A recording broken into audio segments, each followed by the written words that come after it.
जो राशन है वो एक दिन की ज़रूरत है, ज़्यादा ज़्यादा हफ्ते की ज़रूरत है, लेकिन जो जान है ना वो होगी तो राशन आते रहेंगे। आप क्या समझते हैं कि ये सलाह जो है हुकूमत की नाअहली है या फिर तो आप क्या कहेंगे कि उस्मान बुज़दार की गवर्नमेंट ठीक थी या मरियम नवाज जो है ना?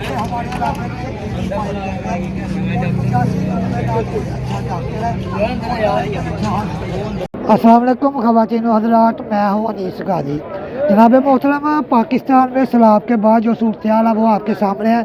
काफ़ी ज़्यादा बीमारियाँ जो सैलाब के बाद आई हैं। तो मैं बजवात में मौजूद हूँ। सियालकोट का बहुत ही खूबसूरत इलाका है बजवात। तो बजवात में सैलाब के बाद जो राशन वगैरह आया, लेकिन मेडिसिन के हवाले से आज कैंप लगा। तो डॉक्टर फिरदौस आशिक अवान साहबा जो साबका वफाकी वज़ीर हैं, उन्होंने जी ये कैंप लगाया। इस्लामाबाद से डॉक्टर आए हैं, तो आपको ये डॉक्टर साहबा से मिलाते हैं। तो इंशाल्लाह ताला ना पूरा प्रोग्राम आपको दिखाते हैं। काले कपड़े जी यही तो लाने हम पाई रखने यही वो तो लाने जब सैयद राजी होते हैं। जनाबों को दवाई वगैरह मिली भी है कि नहीं? जी सरकार मिली है, पक्की गल है? हाँ जी बिल्कुल ਤੁਹਾਨੂੰ ਵੀ ਮਿਲੀ ਹੈ? ਮਿਲੀ ਹੈ ਦਵਾਈ, ਸਹੀ ਚੈੱਕਅਪ ਕੀਤਾ? ਸਹੀ ਚੈੱਕਅਪ ਕੀਤਾ, ਪੱਕੀ ਗੱਲ ਹੈ? ਪੱਕੀ ਗੱਲ ਹੈ, ਮਿਲੀ ਹੈ ਦਵਾਈ, ਸਭ ਨੂੰ ਮਿਲੀ ਹੈ ਜਿੰਨੇ ਵੀ ਲੋਕ ਆਏ ਨੇ ਇੱਥੇ। अच्छा जी। ਤੇ ਮਿਹਰਬਾਨੀ ਉਹਨਾਂ ਦਾ ਸ਼ੁਕਰੀਆ ਬਹੁਤ ਬਹੁਤ। जनाब इधर से पर्चियाँ बन रही है जी। अस्सलाम वालेकुम भाईजान।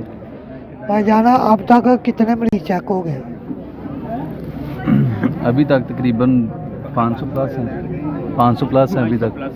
तो कौन कौन से डॉक्टर बैठे हुए हैं इधर? यहाँ पे टर्मिनोलॉजिस्ट बैठे हुए हैं, गायनी के डॉक्टर हैं, उसके बाद हर किस्म के डॉक्टर बैठे हुए हैं। जी दोस्तों, अभी तक ना 500 प्लस मरीज चेकअप हो गए हैं, लेकिन ये कैंप अभी शाम तक लगा रहेगा। हम तो इधर आए थे अपना व्लॉग बनाने के लिए, क्योंकि ये हमारा इलाका है।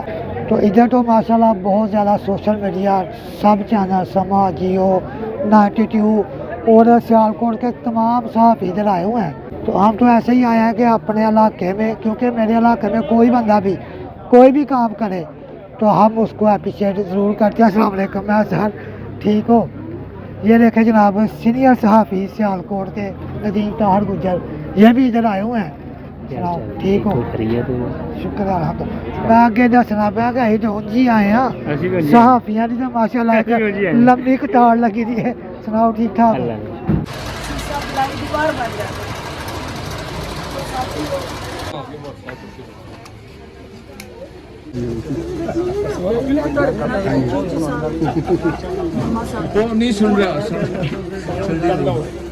ਤੇ ਡਾਲਰ ਜਿਹੜਾ ਨਾ ਜਾਂ ਕੋਈ ਰਿਆਲ ਕਰੰਸੀ ਨੋਟ ਉਹ ਤੇਰੇ ਵਰਗੇ ਨੀਸ ਗਾਜ਼ੀ ਵਰਗੇ ਬੰਦੇ ਦੇ ਹੱਥ ਦੇਖਿਆ ਤੇ ਦੇਖਿਆ, ਆਪਣੇ ਹੱਥ ਨਹੀਂ ਕਰੀ।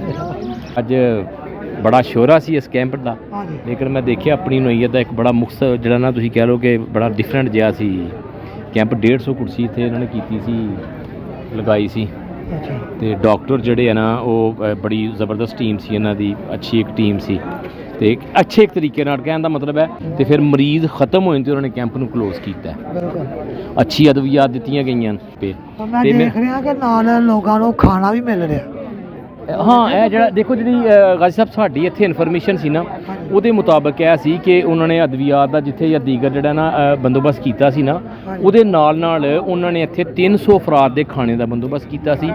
ਔਰ ਬੱਚਿਆਂ ਵਾਸਤੇ ਜਿਹੜਾ ਨਾ ਉਹ ਜੂਸ ਵਗੈਰਾ ਔਰ ਦੀਗਰ ਜਿਹੜੀਆਂ ਨਾ ਚੀਜ਼ਾਂ ਜਿਹੜੀਆਂ ਨਾ ਉਹਨਾਂ ਦਾ ਅਰੇਂਜ ਕੀਤਾ ਸੀ। ठीक हो? बजवात की जनाब बड़ी शख्सियत सोशल मीडिया की, ਦੇ ਕਿਹੜੇ ਨੇ ठीक हो? है कि भाई साहब ये थोड़ा जा इशू हो गया कि वो कर रहे हो? हाँ जी, की हो गया जी? ਇਹ ਬਾਈਕ ਤੇ ਜਾ ਰਿਹਾ ਸਾਂ अच्छा ਤੇ ਉਹ ਸਾਹਮਣੇ ਫਰੰਟ ਤੋਂ ਛੋਟੇ ਬੱਚੇ ਆ ਗਏ, ਉਹ ਵੀ ਬਾਈਕ ਤੇ ਸਨ जी। ਤੇ ਅਸੀਂ ਚੂੰਕਿ ਹੁਣ ਥੋੜੇ ਜਿਹੇ ਬਜ਼ੁਰਗੀ ਦੀ ਤਰਫ ਜਾ ਰਹੇ ਹਾਂ ਤੇ ਬੱਚੇ ਜ਼ਰਾ ਹਲਚਲ ਕਰਕੇ ਚਲਾਉਂਦੇ ਨੇ। अच्छा ਤੇ ਉਹ ਹੱਥ ਫ੍ਰੈਕਚਰ ਹੋਇਆ ਹੈ, ਇਹ ਬੈਕ ਸਾਈਡ ਤੋਂ ਇਹ ਸਾਹਮਣੇ जी। ਤੇ ਉਹ ਪਲਸਟਰ ਵਗੈਰਾ ਲੱਗਾ ਹੈ। ਦੇਖੋ 2-4 दिन होर लगेगा, मतलब कि मजीद तमाम दोस्त अपने बच्चों को मोटरसाइकिल और मोबाइल दोनों चीज़ा ना दियो। चलो जी, अल्लाह ताला तुहानू सेहत दे, तंदुरुस्ती दे। ते मैडिकल कैंप के हवाले नाल कोई दसो हां गल कि मरीज सही चेकअप कीते ने या सिर्फ टिकटॉक या सोशल मीडिया या जी। गाई साहब हुण तुसीं चलो अगे चल पे ਇਹ ਜਿਹੜਾ ਕੈਂਪ ਹੈ ਨਾ ਜੀ ਮੈਂ ਸਮਝਦਾ ਕਿ ਇਸ ਕੈਂਪ ਦਾ ਤਾल्लुक ਕਿਸੇ ਪਾਰਟੀ ਨਾਲ ਨਹੀਂ ਜੀ ਨਾ ਮਤਲਬ ਕਿ ਕੋਈ ਸਿਆਸੀ ਪਾर्टी नून लीग है ना दूसरा ना तीसरा मैं समझदा पार्टी दे है ना उस काम में पार्टी दे इसका काम है पाकिस्तान दी सीनियर देखो मैं ਜਿਹੜੀ ਮੈਂ ਗੱਲ ਕਰਨ ਲੱਗਾ जी जी ਹੁਣ ਇਹ ਜਿਹੜੀਆਂ ਚੀਜ਼ਾਂ ਹੈ ਡਾਕਟਰ ਸਾਹਿਬ ਆਏ ਨੇ ਸਾਰੇ ਫ੍ਰੀ ਮੈਡੀਕਲ ਕੈਂਪ ਲਗਾਇਆ ਗਿਆ ਸਲਾਬ ਜ਼ਦਗਾਨ ਵਾਸਤੇ ਜੀ। ਜਿਹੜੇ ਲੋਕ ਮਤਲਬ ਕਿ ਮੁਤਾਸਰ ਹੋਏ ਜ਼ਾਹਰ ਹੈ ਕੋਈ ਬੰਦੇ ਸਾਰੀ ਦੁਨੀਆ ਉਹ ਦੂਸਰੀ ਤਰਫ ਵੀ ਬਿਮਾਰ ਵੀ ਲੋਕ ਹੋਏ ਨੇ ਇਸ ਮਾਮਲੇ ਦੇ ਨਾਲ ਜੀ। ਠੀਕ ਹੈ ਇਹ ਸੂਰਤ ਹਾਲ ਜਿਹੜੀ ਬਣੀ ਸੀ ਠੀਕ ਹੈ ਤੇ ਮੈਂ ਸਮਝਦਾ ਬੜਾ ਅੱਛਾ ਕੰਮ ਹੈ ਜਿੰਨੇ ਵੀ ਕੀਤਾ ਹੈ ਜਿਸ ਵੀ ਪਾਰਟੀ ਨੇ ਕੀਤਾ ਹੈ जी ਅਸੀਂ ਐਪਰੀਸ਼ੀਏਟ ਕੀਤਾ ਇਸ ਚੀਜ਼ ਨੂੰ जी आवाम की खिदमत है इंसानियत की खिदमत है कोई भी होवे गवर्नमेंट ऑफ पाकिस्तान करे सिर दे ताज ने इंसाना की खिदमत करो मतलब कोई भी जमात होवे ये बड़ा बड़ा खूबसूरत इन्होंने प्रोग्राम किया है जनाब अज इतने तकरीबन मेरा ख्याल है कमो पेश 2000 प्लस मेरा ख्याल हो गया होना है जी जी ठीक है ना और बड़े सीनियर डॉक्टर आए ने ये भी दसिया जाता है कि इस्लामाबाद लाहौर सियालकोट तो तकरीबन 15 तो 16 डॉक्टर इतने मतलब कि MBBS टाइप दे स्पैशलिस्ट हर किस्म के मतलब के आए सी जनाब ये हैं जी चौधरी अशरफ पठाना साहब इनकी रहायश गाह पर यह कैंप लगा है पठाना साहब आप बताइएगा कि आज जो कैंप लगा है सबसे ज़्यादा जो मरीज़ हैं वो किस मर्ज़ के आए थे? इसमें ज़्यादातर एलर्जी और मलेरिया के थे, हार्ट टेस्ट के थे और जोड़ों के दर्द के थे। ये जो है मैंने उनसे बात की है वो कह रहे हैं 3-4 किस्म के ज़्यादा सबसे ज़्यादा जो है एलर्जी के थे क्योंकि ये वबाई मर्ज़ है सैलाब के बाद ये ज़्यादा अक्सर लोगों को लगती है ये एलर्जी के ज़्यादा मरीज़ थे। साहब आपकी मोहब्बत का बेहद शुक्रिया पहले भी बजवात के लिए आप हर जगह पहुँची है इस वक्त भी जो गवर्नमेंट हॉस्पिटल है वो भी आपके रकबे में है लेकिन सैलाब मुतासिर के लिए सब राशन लेके आए हैं लेकिन ये आप पहली खातून है जो अद्वियात लेके आई हैं तो कुछ कहेंगी? मैं अच्छा मैं कर नहीं अच्छा जी मैं ये कहूँगी कि जो ये डॉक्टर्स आए हैं आज इधर हमने बजवात समेत मुख्तलिफ जो चपराड़ सालेपुर पतवाल सुरखपुर चुमिया जितने सदरपुरा पपीन ये इस साइड पे जितने हमारे ध्यान ज़ेरे आब आए उनके लिए कोशिशें कर रहे हैं जो राशन है वो एक दिन की ज़रूरत है ज़्यादा से ज़्यादा हफ्ते की ज़रूरत है लेकिन जो जान है ना वो होगी तो राशन आते रहेंगे डॉक्टर साहब जान का तहफ़्फ़ुज़ यकीनी बनाने के लिए आज हम आए हैं जान बच जाएगी तो राशन भी आएगा और सब कुछ आएगा आप क्या समझते हैं कि ये सलाब जो है हुकूमत की नाअहली है या फिर अजाब है हमारी कौम के ऊपर?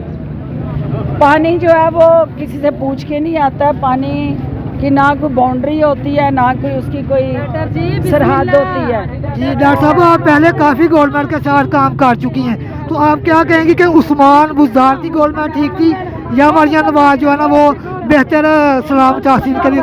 इसका फैसला आवाम को करने दें। लो जी जनाब आज की रूटीन आपके साथ शेयर की है ये थी साबका वफाकी वज़ीर डॉक्टर फिरदौस आशक अवान साहबा जो बजवात में सैलाब मुतासरीन की मदद के लिए आई थी लेकिन इनकी मदद का अनोखा तरीका था ना तो ये राशन पैकेज लेके आई हैं और ना ही कोई चेक तकसीम किए हैं सिर्फ इन्होंने मेडिसिन जो है ना वो लेके आई थी मरीज़ों को चेकअप किया तकरीबन 2000 बंदा चेक किया ठीक है उन्होंने जनाब मेडिसिन दी है तो आप इस बारे में क्या कहेंगे जी सही काम किया डॉक्टर साहब? बहुत अच्छा जनाब बड़ा अच्छा प्रोटोकॉल अच्छा जनाब लोगों को खाना दिया उस बाद अच्छे तरीके से चेकअप किया नहीं कुछ लोग नाराज हैं ये बीबियाँ जो पीछे पीछे जा रही हैं या कह रही हैं कि हमें राशन नहीं दिया आप मेडिसिन रहने से राशन दें तो इस वजह से आप क्या चाहते हैं कि राशन ठीक था? ये चंगल लोग ने जिधर जिधर कोई सियासतदान जाता है मगर ना दौड़ लगा लेनी होती है नहीं राशन ठीक था या मेडिसिन ठीक है? मेडिसिन बहुत अच्छा चलो कि बेचारे बीमार लोग ने उन्होंने जनाब अच्छे तरीके से दवाई मिल गई है